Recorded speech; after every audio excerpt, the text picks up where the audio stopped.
Mga ka-sports, kaya ba talagang makipagsabayan ng Gilas Pilipinas sa dalawang powerhouse ng Oceania, ang New Zealand Tall Blacks at Australia Boomers? Sa kabila ng issue sa lineup, sa kabila ng pagkawala ni Kai Sotto sa window na ito at isang matapang na pahayag ang binitawan ni Team Cone, kaya daw nating makipagsabayan. Pero paano? Ano ba ang basihan at sapat ba ang bagong lineup ng Gilas para gawin ito? Alamin natin ang lahat ng detalye ngayon na. Kung trip mo po ang ganitong content, paiwan ng follow at pa-subscribe na din. Tara po, simulan na natin.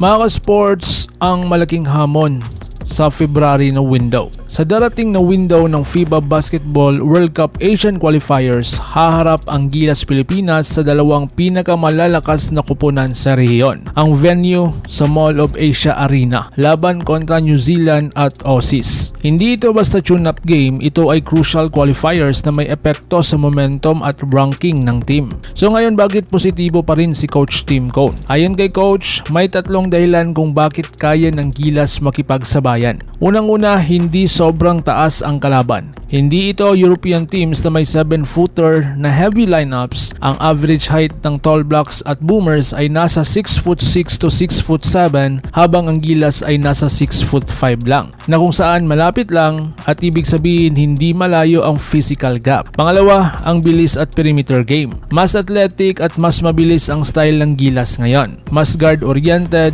mas transition heavy. Sumunod ang home court advantage natin. Sa harap ng libo-libong Pilipino sa MOA Arena, ibang klase ang energy. Alam natin kung paano bumuhos ang crowd support kapag dikdikan ang laban. So ngayon, anong issue na naman kay Kai Sotto? Napakadaming fans ang nalungkot dahil hindi makakasama si Kai Sotto sa window na ito. So ngayon mga sports, ito po ang mga posibleng dahilan. Unang-una daw ang recovery mula daw sa kanyang injury. Pangalawa, contract complications, and pangatlo, load management. Ngayon, ayon sa mga sources, inaasang magkakabalik siya sa susunod daw na window. Sa ngayon, kailangan punan ang malaking puwang sa frontline. So ngayon, anong bagong lakas ng ating national team na Gilas Pilipinas? Unang-una dyan si Justin Baltasar, ang bagong big man. Isang 6'9" versatile forward center na kung saan ang player na ito ay may shooting ability, rebounding presence, defensive versatility. Matagal nang iniintay ng fans ang kanyang pagsama at ngayon, narito na siya. At sumunod si QMB, ang energy boost. Malaki rin ang inasahan kay QMB na magbibigay ng physicality, inside scoring, hustle plays. Ayon kay Dwight Ramos, malaking tulong ang presence niya lalo na sa kawalan ni Kai. So ano nga ba ang posibleng final 12? Sino kaya ang matatanggal? Mula sa 15-man pool, 12 lang po ang papasok. May posibilidad na may makat sa guards para mabalanse ang size laban sa Oceania teams. Dahil kontra Tall Blacks at Boomers ito, mas kailangan ng ating national team ang size, switchable defenders, rebounding strength. Dahil nga strategy over popularity. So dito naman tayo sa chemistry factor. May interesting development daw.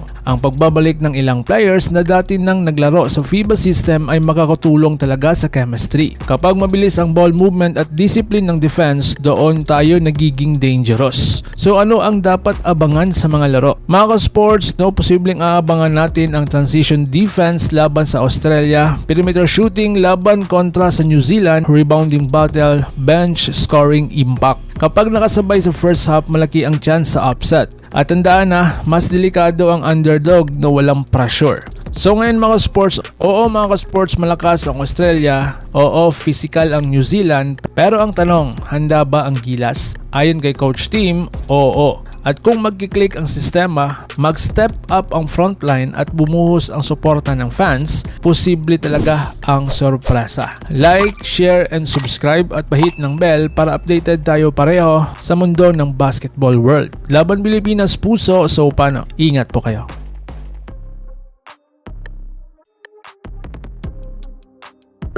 To win again. We're here to win. Mga ka-sports, kung hilig ninyong bumili ng mga Gilas jersey, Gilas accessories at mga gamit na pang basketball, Habang nanunood po kayo sa aking mga videos, kindly check this basket on this lower part ng ating video at magpa-pop up yung ating mga items sa gilid. Mga legit po yung mga items dyan, and see to it po na makabili po kayo ahead of time kasi meron po yung mga discounts and mga promos depende po sa seller. And also, kunting suporta din as a content creator po. Salamat!